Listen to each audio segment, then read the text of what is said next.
Hello and welcome to the chemistry class once again. Today we will study about physical properties of pyrrole, also known as azole. तो IUPAC name जो पायरल का है वो azole है, तो दोनों नाम आपके ध्यान में होने चाहिए एग्जामिनेशन में। ख़ास तौर से कॉम्पिटिटिव एग्जामिनेशन में एजोल के नाम से भी क्वेश्चन आ जाता है। सो लेट अस सी फर्स्ट प्रॉपर्टी जो आपकी स्क्रीन पे है, दैट इज़ कलरलेस लिक्विड।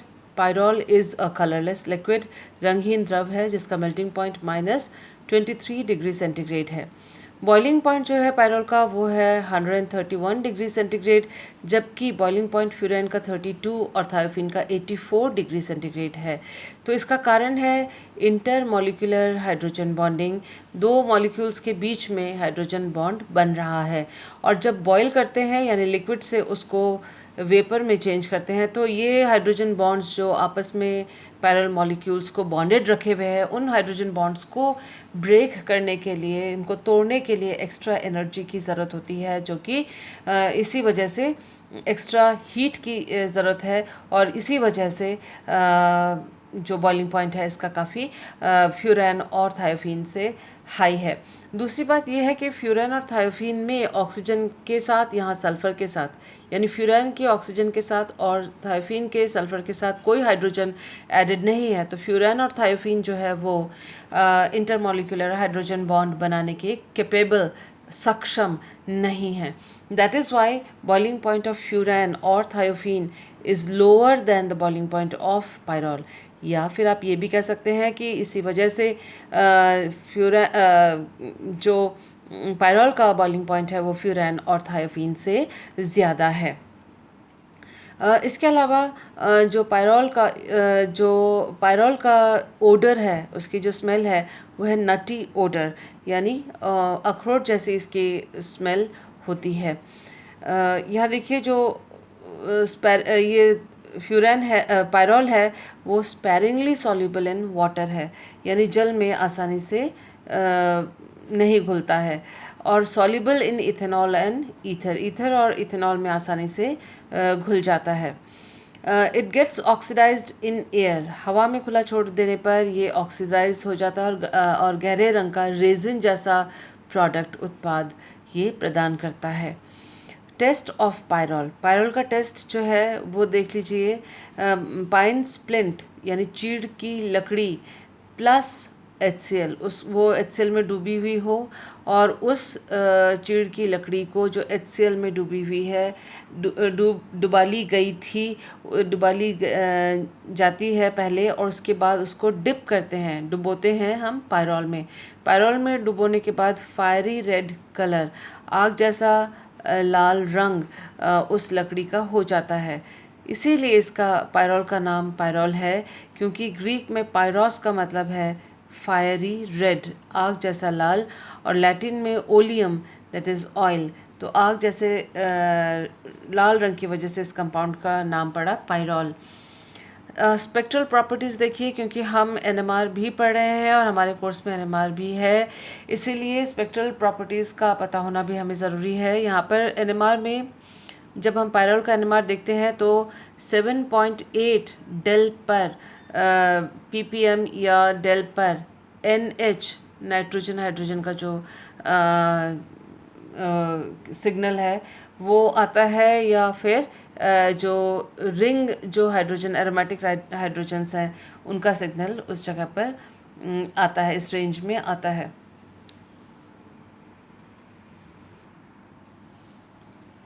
इसके अलावा NMR में जो अल्फ़ा CH प्रोटॉन्स हैं वो NMR में 6.88 डेल पर सिग्नल देते हैं, और बीटा प्रोटॉन्स जो बीटा CH प्रोटॉन्स हैं वो 6.22 डेल पर NMR सिग्नल देते हैं।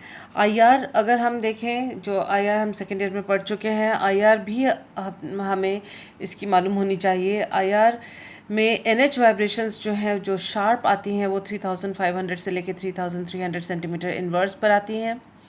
इसके अलावा 1700 से लेकर 1500 सेंटीमीटर इनवर्स पर C डबल बॉन्ड C के वाइब्रेशंस जो शार्प हैं वो आते हैं। इसके अलावा 750 से लेकर 500 सेंटीमीटर इनवर्स पर CH वाइब्रेशनल स्ट्रेचिंग्स आते हैं वो भी शार्प हैं। तो ये मेन 3 जगह पे 3 रेंज है जहाँ पर एनएमआर जहाँ पर पायरोल अपने आईआर सिग्नल्स देता है। अल्ट्रा वायलेट स्पेक्ट्रोस्कोपी की अगर बात करें वो है उसका जो लैम्डा मैक्स जो आता है पायरोल का वो 205 205 से लेकर 215 नैनोमीटर के बीच में इसका लैम्डा मैक्स आता है, जो कि अनपॉलीमराइज्ड पायरोल का होता है। यानी अगर हवा में खुला छोड़ दें तो वो पॉलीमराइज हो जाता है। उससे पहले जो स्थिति है नॉन पॉलीमराइज्ड या बिना पॉलीमराइजेशन के, बिना बहुलकीकरण के जो पायरोल होता है उसका जो लैम्डा मैक्स आएगा वो 205 से लेके 215, 205 से लेके 215 के बीच में लैम्डा मैक्स आएगा। तो ये देखिए कि जो एनएमआर सिग्नल्स यहाँ पर दिए हुए हैं 6.2 एंड 6.8 यहाँ पर 7 यहाँ पर लिखा हुआ है। एक्चुअली ये 6.88 होना चाहिए। कभी डिपेंडिंग ऑन सॉल्वेंट वो वैल्यू थोड़ी कई बार चेंज हो जाती है। ये डाउनफील्ड सिग्नल है और ये भी डाउनफील्ड सिग्नल्स एनएमआर के हैं। एनएमआर के डाउनफील्ड सिग्नल का मतलब ये है कि जो प्रोटॉन है वो डी शील्डेड प्रोटॉन है। इसके बारे में हम जो एनएमआर की क्लासेस हैं उसमें पढ़ चुके हैं। अब आते हैं स्ट्रक्चर ऑफ पायरोल के बारे में, जिसके ऊपर एग्जामिनेशंस में क्वेश्चन पूछे जाते हैं।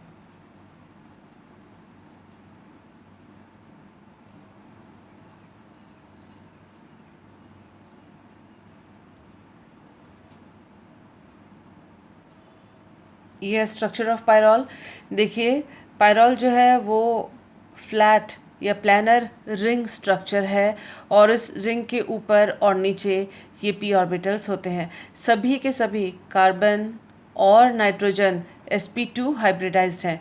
आप ये कह सकते हैं कि sp2 हाइब्रिडाइज्ड ये क्यों हुआ, लेकिन जो ये तो प्राइमरी कार्बन की तरह प्राइमरी कार्बन है, तो लेकिन इसके जब आप रेजोनेटिंग स्ट्रक्चर्स देखेंगे या कैनोनिकल फॉर्म्स या कंट्रीब्यूटिंग स्ट्रक्चर या रेजोनेटिंग स्ट्रक्चर्स आप देखेंगे, अनुनादी संरचनाएं देखेंगे, तो आप देखेंगे कि नाइट्रोजन और हाइड्रोजन के बीच में डबल बॉन्ड होता है और इसी वजह से ये जो नाइट्रोजन है उसको इमीनो नाइट्रोजन भी कहा जाता है।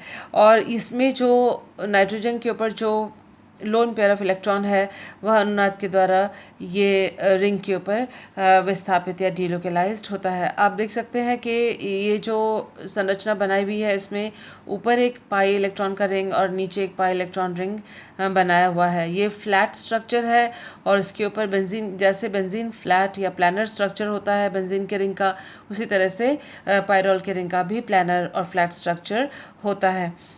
यहाँ देखें कि normal carbon, single bond carbon का जो बॉन्ड लेंथ है वो 1.54 एंगस्ट्रॉम यूनिट है और नॉर्मल जो सी डबल बॉन्ड सी है 1.34 एंगस्ट्रॉम यूनिट बॉन्ड लेंथ है। उसी तरह से कार्बन सिंगल बॉन्ड नाइट्रोजन का बॉन्ड लेंथ 1.43 एंगस्ट्रॉम यूनिट है। इस बात को, इस डेटा को ध्यान में रखते हुए अब हम देखते हैं कि नाइट्रोजन के बॉन्ड लेंथ्स किस प्रकार से हैं। एक बात और बता दें कि हर कार्बन के ऊपर एक एक हाइड्रोजन है और वो जो हाइड्रोजन बॉन्ड है वो बाकी के बॉन्ड्स जो कार्बन कार्बन या कार्बन नाइट्रोजन बॉन्ड है उसके ही तल पर, उसी के प्लेन पर है।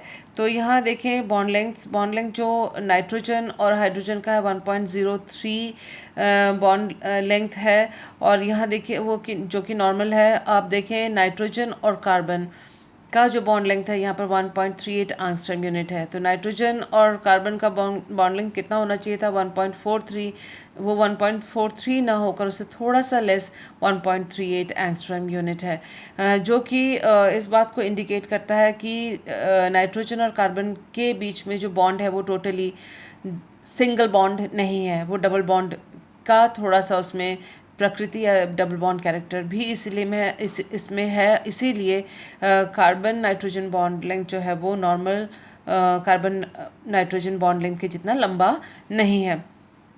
और ये जो डबल बॉन्ड कैरेक्टर है वो इसलिए है क्योंकि नाइट्रोजन अपने लोन पेयर ऑफ इलेक्ट्रॉन्स वलय में अनुनाद के द्वारा विस्थापित या डीलोकलाइज करता है, यानी नाइट्रोजन अपने लोन पेयर ऑफ इलेक्ट्रॉन्स को रेजोनेंस के द्वारा डीलोकलाइज इस रिंग में करता है। इसके बाद देखिए जो कार्बन हाइड्रोजन बॉन्ड लेंथ है दैट इज़ 1.08 एंगस्ट्रॉम यूनिट जो यहाँ पर लिखा हुआ है, जो कि नॉर्मल है। इसके अलावा जो कार्बन डबल बॉन्ड कार्बन दिख रहा है स्ट्रक्चर में, उसका बॉन्ड लेंथ है 1.37, जबकि कार्बन डबल बॉन्ड जो कार्बन है वो उसका बॉन्ड लेंथ स्टैंडर्ड जो होता है वो दैट इज़ 1.34, यानी जो डबल बॉन्ड है वो उतना छोटा नहीं है जितना डबल बॉन्ड होना चाहिए आमतौर पर। सी डबल बॉन्ड सी उससे थोड़ा लंबा है, यानी इस डबल बॉन्ड में एक सिंगल बॉन्ड का कैरेक्टर या प्रकृति है, जो भी इस बात को इंडिकेट करता है कि इस वलय में रेजोनेंस है, इस रिंग में रेजोनेंस है। उसी तरह से देखिए C single bond C 1.43 angstrom unit है, जबकि सी सिंगल बॉन्ड सी जो है 1.54 एंगस्ट्रॉम यूनिट कायदे से होना चाहिए, स्टैंडर्ड होना चाहिए। लेकिन ये जो बॉन्ड लेंथ है वो उतना लंबा ना होकर उससे थोड़ा सा छोटा है, थोड़ा छोटा यानी कॉन्ट्रैक्टेड है, यानी इसके अंदर थोड़ा सा डबल बॉन्ड कैरेक्टर है। ये पूरी तरह से सिंगल बॉन्ड की तरह इसका व्यवहार या इसकी प्रकृति नहीं है। और ये जो बॉन्ड लेंथ्स हैं कार्बन नाइट्रोजन, कार्बन कार्बन और इस कार्बन के, ये इस बात को प्रूव करते हैं, साबित करते हैं कि अनुनाद के द्वारा इलेक्ट्रॉन्स डीलोकलाइज्ड हैं। तो और ये डबल बॉन्ड स्थायी नहीं है, ये विस्थापित है और अब स्टैटिक नहीं है, स्थायी नहीं। ये डबल बॉन्ड जो है वो स्टैटिक नहीं है, लोकलाइज्ड नहीं है, ये डीलोकलाइज्ड या विस्थापित है। तो कभी यहाँ पर डबल बॉन्ड होता है, कभी यहाँ पर सिंगल बॉन्ड होता है। इसलिए जो बॉन्ड लेंथ्स हैं वो वैसे नहीं है जो कि स्टैंडर्ड बॉन्ड लेंथ्स होते हैं।